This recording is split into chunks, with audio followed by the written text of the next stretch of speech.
estos organismos nacionales que se autodenominan de observación nacional no han titubeado en marchar al lado de dirigentes políticos de fuerzas políticas claramente identificadas en sus posiciones en contra del gobierno. El régimen de Daniel Ortega le declaró la guerra a los organismos de observación nacional e internacional desde que retornó al poder, logrando que desde el año 2016 prácticamente nadie observa las votaciones en Nicaragua. El régimen sandinista tiene el control absoluto del Consejo Supremo Electoral. Esta compleja maquinaria construida por el orteguismo dificulta la transparencia de las elecciones. ¿Por qué es importante la observación electoral?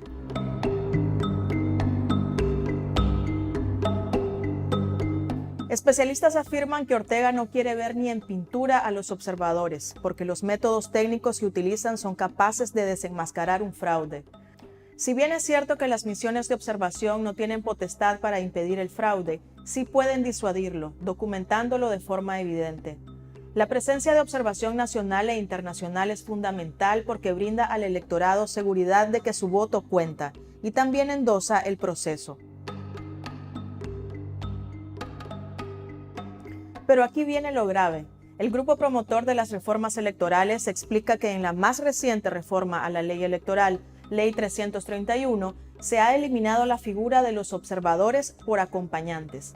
El Consejo Supremo Electoral no invita a organizaciones prestigiosas y prioriza, por ejemplo, al Centro Nacional de Universidades que en el 2016 validaron una supuesta transparencia en el proceso, pese a que muchas voces denunciaron un fraude. Nosotros preguntamos a los partidos políticos, preguntamos a los fiscales, ¿han tenido algún problema para hacer su trabajo? Nos dieron ninguno y fue unánime. Ningún fiscal tuvo problema para poder hacer su trabajo, para estar presente.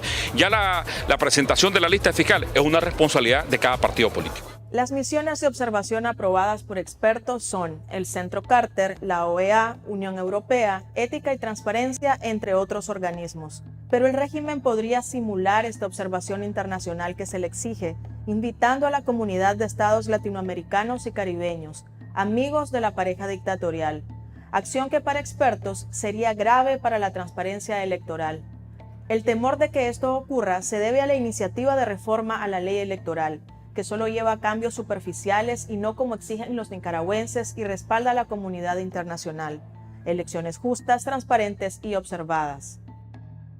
Daniel Ortega tiene malos recuerdos de los observadores internacionales. En las elecciones del 2011, cuando buscaba su segundo mandato consecutivo, el Centro Carter informó que el Consejo Supremo Electoral organizó y celebró las elecciones nacionales más opacas de los últimos 20 años en Nicaragua. Y agregó que los resultados fueron imposibles de verificar, siendo un precedente nocivo para el futuro de la democracia en el país.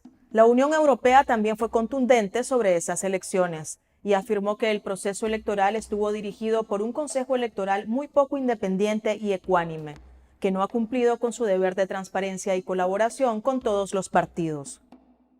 También encontró serias limitaciones a la transparencia que reducen notablemente la capacidad de verificación de fases fundamentales del proceso, incluida la sumatoria de resultados en los centros de cómputo. Y por supuesto que al régimen nicaragüense no le agrada que los organismos internacionales señalen las deficiencias de sus procesos. Daniel Ortega en uno de sus discursos tomó en cuenta cuando Donald Trump no aceptaba su derrota ante Joe Biden, pero aclaró que no era asunto de nuestro país. Bueno, ese es un problema que tendrán que resolverlo ellos y nosotros no nos metemos ahí a opinar ni nos metemos a pedir nada en ningún organismo internacional para que le pongan en orden a los Estados Unidos en lo que son sus procesos electorales. No nos metemos en eso porque no queremos que se metan con nosotros como se han metido en otros momentos. Y también habló sobre la crisis política de Bolivia para respaldar un nuevo ataque. La OEA apareció allí abiertamente avalando lo que era el golpe y bendiciendo a los golpistas. Ese organismo que Daniel Ortega criticó en octubre de 2020 le dio un ultimátum para que tenga listas reformas electorales de cara a las elecciones del 7 de noviembre en Nicaragua.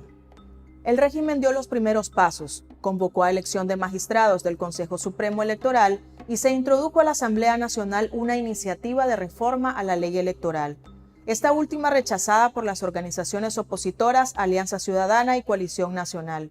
Expertos se sumaron a ese rechazo y han manifestado que no cumple con los acuerdos que Ortega firmó en el Memorándum de Entendimiento con la OEA en el año 2017. Las negociaciones con Luis Almagro, secretario general de ese organismo, partieron de un informe elaborado que nunca se hizo público. La OEA realizó 14 planteamientos en materia electoral, entre estos el voto universal y equitativo, el acceso al centro de votación, el derecho de postulación a cargos públicos, el derecho a la libertad de prensa e información, la libertad de asociación, asamblea, expresión y movimiento. Ortega también se había comprometido a reformar casi todo el sistema electoral y permitir la observación irrestricta. El 28 de febrero de 2020 se venció el plazo de los acuerdos y no cumplió ninguno. Ahora, la OEA está a un paso de aplicar la Carta Democrática, uno de los principales instrumentos que tiene cuando existe una ruptura del orden democrático. Esa iniciativa de reforma electoral del orteguismo por ahora mantiene mudos a los representantes de la OEA. El régimen pretende convencer a la comunidad internacional para que legitimen estas elecciones presidenciales. Mientras Ortega mueve sus cartas a su gusto y antojo, los organismos de observación nacional siguen siendo ignorados, como el caso de Ética y Transparencia. Mientras que IPADE, otro observador nacional, ni siquiera tiene instalaciones, ya que fueron confiscadas por el gobierno, y donde deberían estar capacitando personal para observar las elecciones, ahora funciona el Centro Nacional de Diabetología. Ante la realidad de estos dos organismos, está en tela de duda que haya observación nacional. En cambio, con la observación internacional se mantiene cierta expectativa. La pregunta del millón sigue siendo, ¿serán elecciones observadas o amigos internacionales del régimen validando el proceso?